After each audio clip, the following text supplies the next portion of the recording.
السلام علیکم ورحمۃ اللہ وبرکاتہ۔ سوال ہے کہ اگر 4 ماہ سے قبل اسقاط حمل کروا دیا جاتا ہے، حمل ضائع کروا دیا جائے، تو کیا اس کا بھی جرم قتل نفس والا ہوگا یا نہیں؟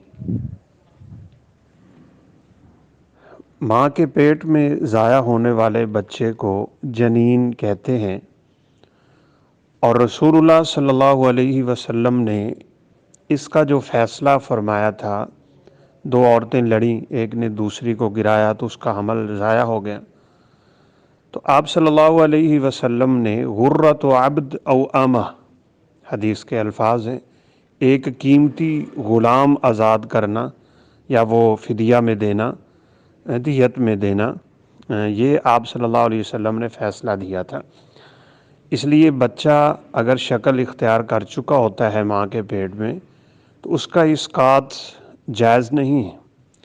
زیادہ سے زیادہ 40 دن سے قبل، یعنی جب تک وہ نطفے کی شکل میں ہے، تو اس کے لیے بھی علماء کا موقف یہ ہے کہ اگر بہت زیادہ مجبوری ہو اور والدہ کو خطرہ ہو یا اور اس طرح کے مسائل جو کسی مستند ڈاکٹر کی طرف سے ہوں، تو پھر کوئی حرج نہیں ہے۔ لیکن جب اس کو شکل ملنا شروع ہو گئی، وہ جسم اختیار کر چکا، لوتھڑا بن گیا اور اس طرح کی چیز ہے، تو پھر گریز ہونا چاہیے۔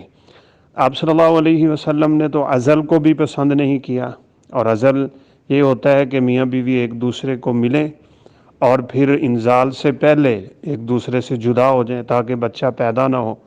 تو آپ نے تو اس کو بھی الوعد الخفی سے تعبیر کیا تھا کہ یہ تو وہی زندہ درگو کرنے والی باتیں ہیں جو اللہ رب العزت نے نفس کو دنیا میں پیدا کرنا ہے وہ کر کے رہے گا، تو بغیر کسی عذر کے، بغیر کسی وجہ کے یہ کام بالکل نہیں ہونا چاہیے۔ واللہ اعلم۔ السلام علیکم ورحمۃ اللہ وبرکاتہ۔